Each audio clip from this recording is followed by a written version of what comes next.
So let's talk about a couple of the oldest organizations. Then we're gonna talk about a couple new ones, and just ask a simple question of what's the end game. Promise you, it's not gonna take long, y'all. NAACP.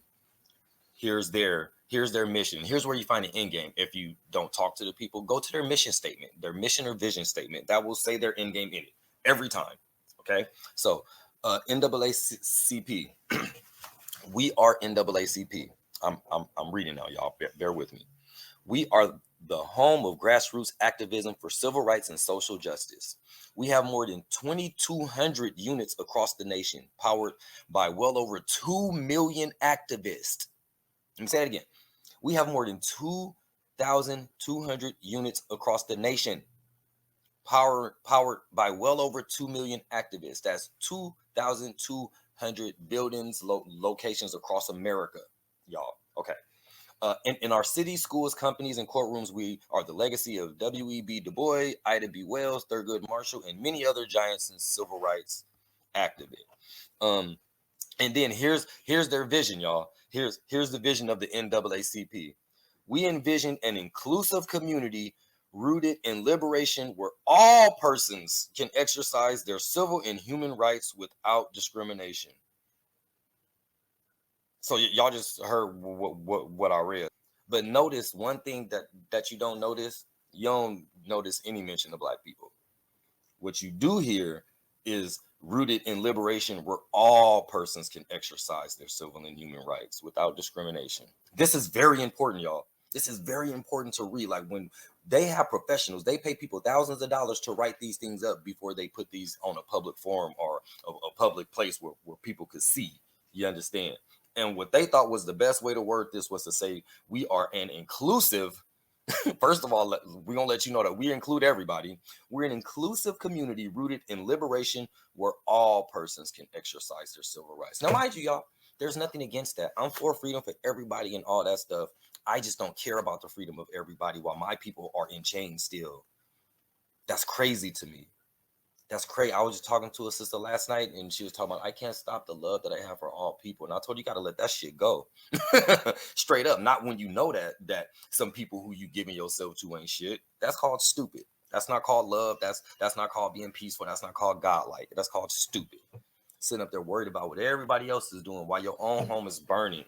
But you bringing water to the neighbor's house, you taking care of this man's wife, but your own people is at home sick. And that's how I see us, right? And that's a perfect example of that. I'm gonna just read through them then with as less commentary as I can then. I hope people listen, because this is really important, straight up. To me at least, it's really important because it gives tangible evidence of what we're actually talking about. It's like just there for you.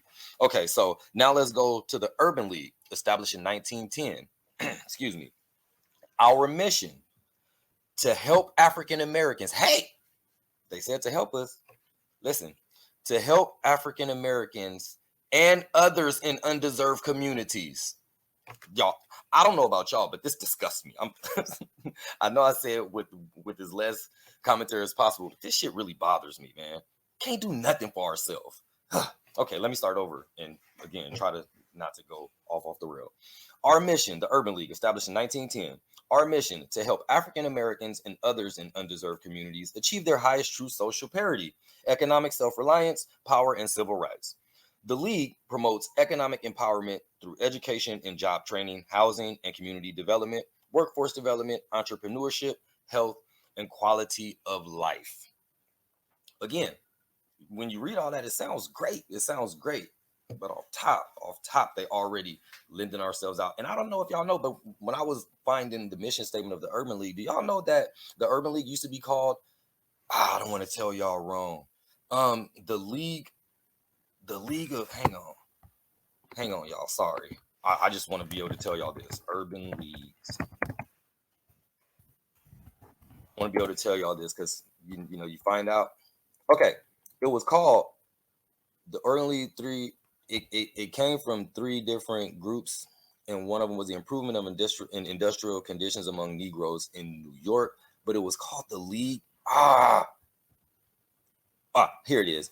The Committee on Urban Conditions Among Negroes. That's what it was. So it was all about Black people. That's the whole point that I was making. It was initially just about black folks. What about nothing else? Okay. And the last one that I wrote down was a Congressional Black Caucus. Oh my God, I really hate this institution. Like I like hate. I'm like straight up, not hate to the I want to like hurt somebody or something, but I really don't like this whole institution. Okay, Congressional Black Caucus, something that a lot of black people don't even know exists, was established in 1971.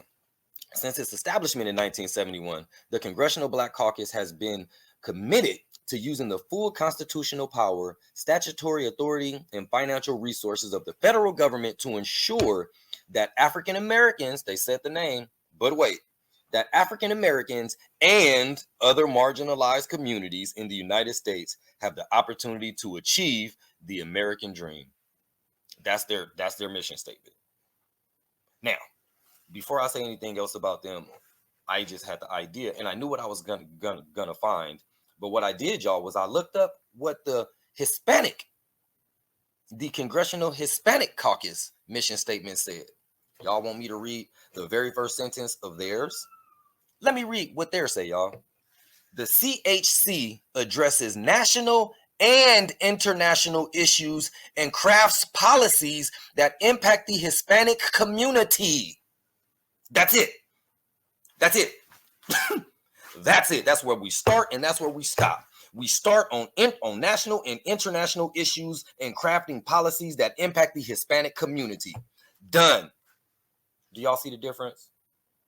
Do y'all see the difference though? In just the writing in how the this congressional organization is organized.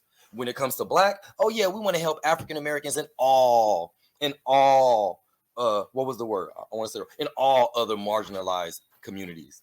Do you know what that means? That means these very same Hispanics who actually have an organization where they're looking out for them damn selves. Guess what? We're down to help them too.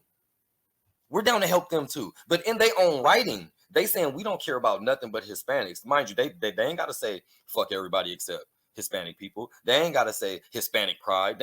No, it's right there. Y'all ain't gotta guess and wonder how we feel. We only care about our people. Black folks, though, even in the writing in our organizations, we just letting y'all know we're not a threat. We're here for everybody. While we're still getting our asses kicked, we're here for everybody, and we all gonna get along. I think that's so damaging. I think that let me see. Hang on, sorry, y'all. Move. So they say one thing and do another. CBC. Wow. Oh yeah, you gotta watch this, man. I wrote a paper on this. I think the last election when everybody was trying to how you have celebrities saying go vote, you have all these people saying vote, people that people look up to and are inspired by, and I'm like, y'all do know that black people actually have a whole wing in Congress that's supposed to be ours. Where these motherfuckers at? Where they at, y'all? And nobody talks about it. Like, y'all don't know how much this stuff wrecks my brain and frustrates me. Like, it drives me insane because I'm hearing a bunch of people talking about an issue when there's actually people in place. I was taught early in life, when you have a problem, go to the person who can actually solve it. I'm not going to talk to my lady about some problems I might be having with something at work with a damn tool. She don't know. You know what I mean? So yeah, man, it's crazy. I read that Hispanic thing. I just want to read it one more time, y'all, because this is the energy we need to be on. The CHC addresses national and international issues and crafts policies that impact the Hispanic community. National and international, y'all.